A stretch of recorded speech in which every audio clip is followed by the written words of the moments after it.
Well, good morning, and what a glorious morning it is. It's a beautiful spring morning in the wheat belt of Western Australia. And I'll say this right away, if you hear the sound of aircraft flying around, it's because this is an agricultural area and the farmers are spraying their crops.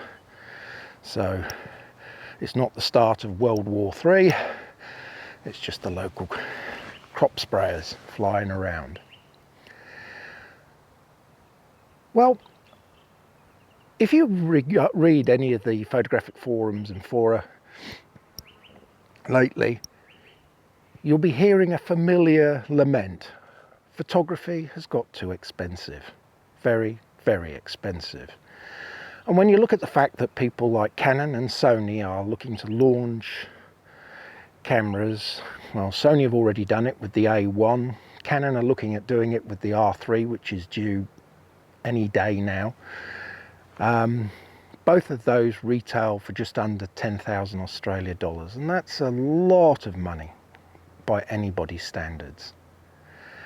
And when you look at lens prices, if you look at the premium optics, you know, you are looking at $3,000–4,000 Australian for high quality lenses. And you would be thinking, yes, photography has got expensive. But there are other ways to go about. You don't have to have the latest and greatest in equipment. If you get caught up in that technological arms race, then you will be constantly shelling out every year for a new lens or new cameras or whatever. So what's the answer? The answer is to buy second hand. And second hand offers a lot of good value at the moment. Now, I've had a Canon kit, full frame kit, for the last 20 years, thereabouts. And I've amassed quite a lot of Canon lenses. I have a Canon fit lenses, shall I say that. And so for me, the upgrade path seemed logical to go to the new Canon R system.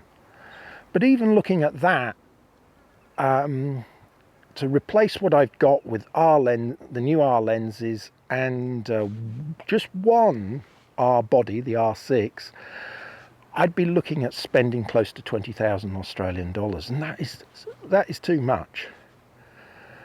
So then I thought, oh well, I'll adapt my existing EF glass to the Canon R6. And even going that route, I would still be looking at shelling out $6,000–7,000 for the bits I'd want. And that also depends upon getting a EF to R adapter, which are like hen's teeth at the moment in Australia. You can't get one for love nor money. So I felt that was too much to pay. So I sat down and had a realistic look of what I wanted. I wanted a full frame camera. It had to be mirrorless. It had to shoot 4K without a crop. And it had to have reasonable autofocus. And a moderately high level of resolution as well. 24, anything better than 24 megapixels would be fine. Okay, and so I trawled around and started looking at places like eBay, and I found that I could get a reasonable price on a Sony A7r2. And I managed to pick one up at a very good price, which had only had 50 clicks on the shutter. Still in its box, bits of it hadn't been unwrapped, so I was very pleased with that. So then I started to look around at adapters to mount my existing EF glass to the Sony, and after looking around I settled on two adapters, and I managed to buy them both second hand in virtually new and unused condition.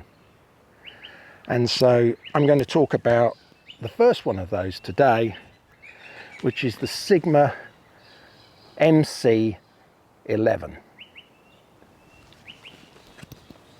Now, I bought that mainly, well, solely to use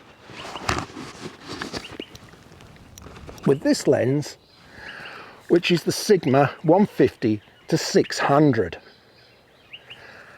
The Sigma lenses have a list of what's compatible with the adapter, and this is one of them. Now, I do own another couple of Sigma lenses, a standard zoom and a 105 macro from the film era, and I tried that with this adapter and both of those wouldn't work, and not surprising because they weren't on the list of supported lenses.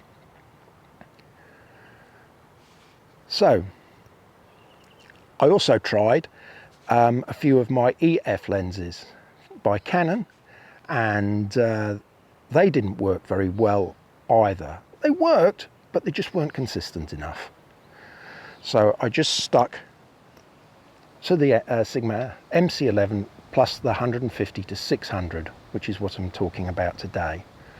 Now, I'm not going to do a review of the A7R2. That's been done lots of times by lots of people. And I'm not going to do a review of the 150 to 600mm lens. I've already done that, and I'll put a link to it somewhere up here, or is it up here? I don't know. And you can go and watch that at your own leisure if you want.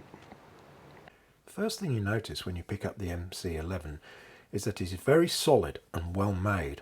The body is of metal construction and the lens mounts are chromium plated brass. Disappointingly, there are no weather seals.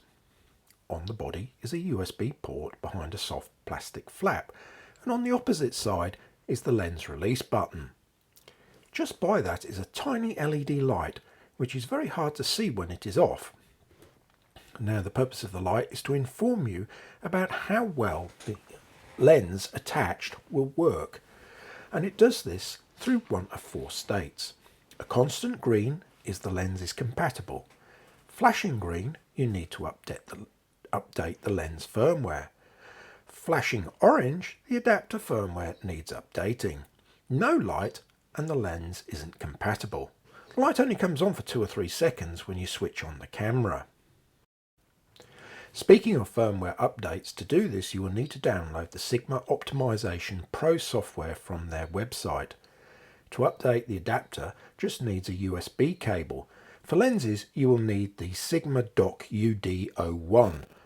The dock isn't expensive to buy, although in Australia the retail price varies between 80 and 120 Australian dollars, so it pays to shop around. Luckily there seem to be plenty for sale second hand on eBay for about $40.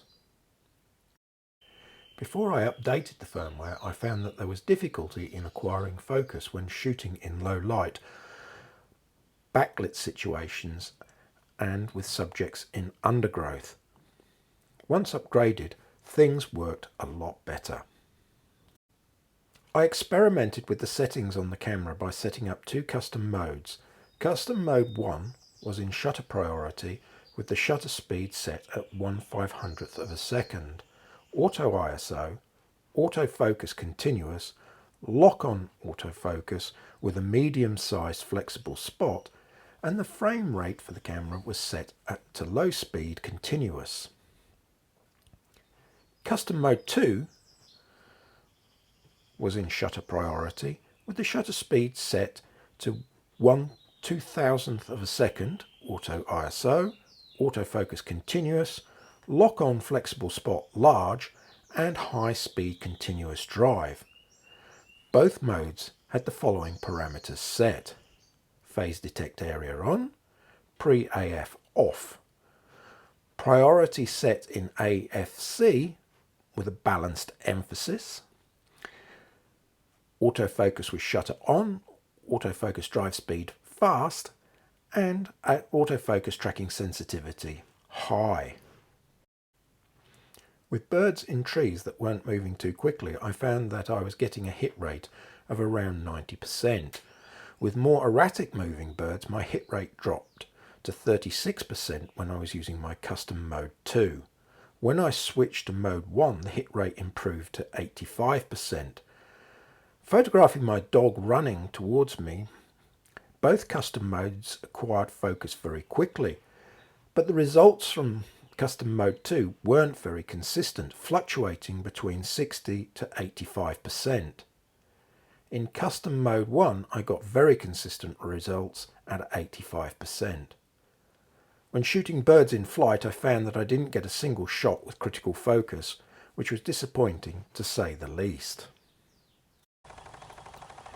The video performance of the A7R2 and the Sigma 150-600 was very surprising. Shooting wide open at the short end, the AF performance is good. It's quick and confident.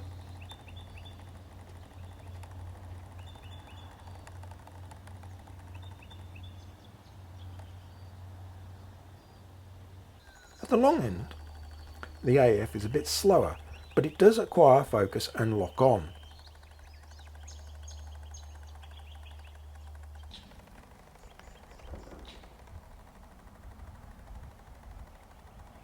What is very apparent is the noise of the lens motor. It is quite loud and would mean that any sound would have to be recorded using an external microphone.